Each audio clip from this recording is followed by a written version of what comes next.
Good day, dear ladies and gentlemen, and whether it be morning, afternoon, or late in the evening, I hope all is well with you out there. I'm pleased to come forth with my first video regarding silver coinage, unlike the previous Eurocoin videos. And like mentioned in an earlier video, I recently started stacking silver coins or slash bullion. And yeah, partially a bit of a numismatic collecting aspect in regards to silver coins. I already have some silver coins slash bullion in my collection, but yeah, this coin is actually the first that I can show since everything is locked away tight and securely. What I have here is a 1979 Canadian silver dollar.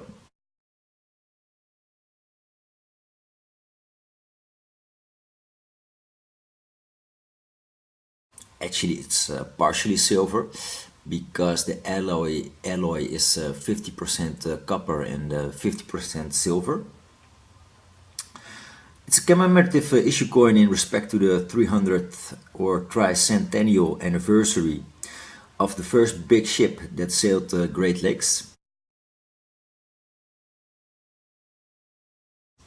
And the name of this ship was Le Griffon, as you can see in the text, Le Griffon. Griffon, of course, being the French variant of Griffon, and this all having to do with its builder, which I will mention later. And yeah, a griffin would be your mythological hybrid bird that looks like an eagle or a lion thingy, with some more animal features possible, depending on a lot of vectors. Almost something like our modern man-bear pig. Yeah. So this coin is actually 40 years old when you think about it, and take the issuing year of 1979 into consideration. The weight of this coin is 23.32 something like that grams. Let's round it off to 23.33. And yeah, given the current silver price per gram, which is as of today, and this is the 21st of December 2019, would be something like yeah, $50, something like that. So this means that the value of just the silver content only would amount to something like $5.83. The copper content may be worth, yeah, something like 6 to 7 cents. But it's the silver we're most interested in, and the appearance of the coin, yeah, itself, of course. And yeah, it's a numismatic evaluation. So I bought this coin for €7.5, which would equate to $8.31. The shipping costs were about €1.74, which would be yeah, $1.93, something like that. So in total, I paid yeah, 9.24 euros, and that is something like $10.24. So of this coin, 826,695 pieces were minted. So they're not that uncommon, but what matters is yeah, how well they have been preserved over the last 40 years, and to a certain degree by the silver price of the day. Other specifics are that the diameter is 36.05 millimeters, and the thickness is 2.66 millimeters. And yeah, it's still in the original capsule, and I won't be taking it out because I'm leaving it this way. And yeah, I like it a lot, to be actually quite fair and honest about it. So on the obverse we have Queen Elizabeth II, or the depiction of Queen Elizabeth II. Queen Elizabeth II, as we can see here, DG Regina, or the Queen. The engraving was done by Arnold Machin. And on the reverse, we actually have the depiction of the Griffon, or Le Griffon.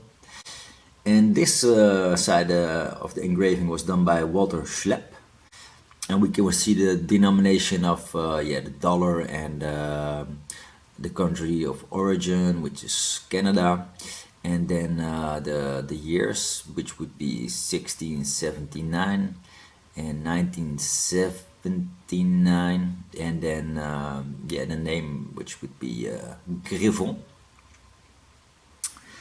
And this ship actually has quite an interesting story, because Le Griffon was built or ordered by a French 17th century fur trader and explorer Rene-Robert Cavalier LaSalle.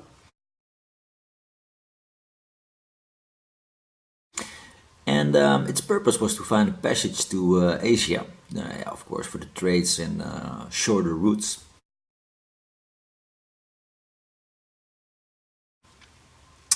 And the preparations were quite difficult, to be honest.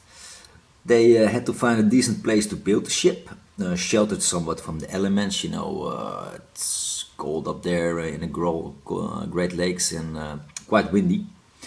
They also had to try to keep a fragile understanding with residing Indian tribes, so that they wouldn't attack them, stuff like that, because this could be very much possible, especially in those era. And getting decent building materials, as in purchasing and getting them from onto the Great Lake area near Niagara, near Niagara. And the ship was actually built with materials coming from anywhere, because some of the building materials were purchased recently in France. And these materials in turn were brought in by a supply vessel, and this supply vessel ran aground because the pilot wanted to sleep on land, for more warm, stuff like that. And then the ship wasn't anchored properly, and made its way off and ran aground. And this supply ship was also partially salvaged and used for the building of Le Griffon. The building site was near Cayuga Island, where its keel was laid on the 26th of January 1679. And during its construction, Le Griffon was faced with a lot of difficulties, of which the most prominent were almost mutiny because of extreme cold, hardships, and low supplies. And the second big problem would be the Indian local natives, who weren't too glad with those European fur traders and explorers chancing upon their land and using resources and possibly desecrating their ancient forefathers' burial places and stuff like that. So all in all, when it was finished, it was an estimated 45-ton bark.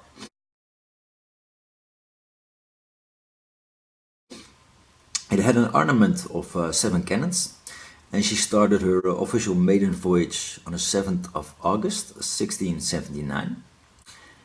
It actually already had entered the water in July of that year, to evade some of the problems that the progress of Le Griffon was facing. And all went well to the date of the 18th of September, when Rene-Robert Cavalier LaSalle, yes, I know it's a whole mouthful, ordered Le Griffon to Mackinac Island, and there it had to offload wares from which it eventually never returned. Le Griffon disappeared along with 6 crew members and the cargo, most being the valuable furs, and never to be heard of again. And Rene-Robert Cavalier LaSalle was already disembarked before the date of the disappearance. So he survived and would continue to do more exploring and trading and opening up vast wild areas. But in the end, he wouldn't find a passage to Asia, which was the actual purpose of the exploration, and that wasn't a success. The fate and whereabouts of an eventual wreck are totally unknown. There have been theories surrounding Le Griffon and its wreckage. There have been one theory is that Le Griffon was caught in a storm and was lost during that storm.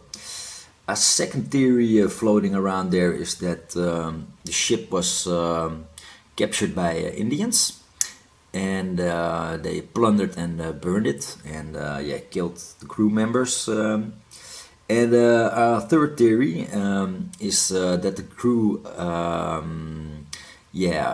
sort of took possession of the ship, ditched and burned the ship, and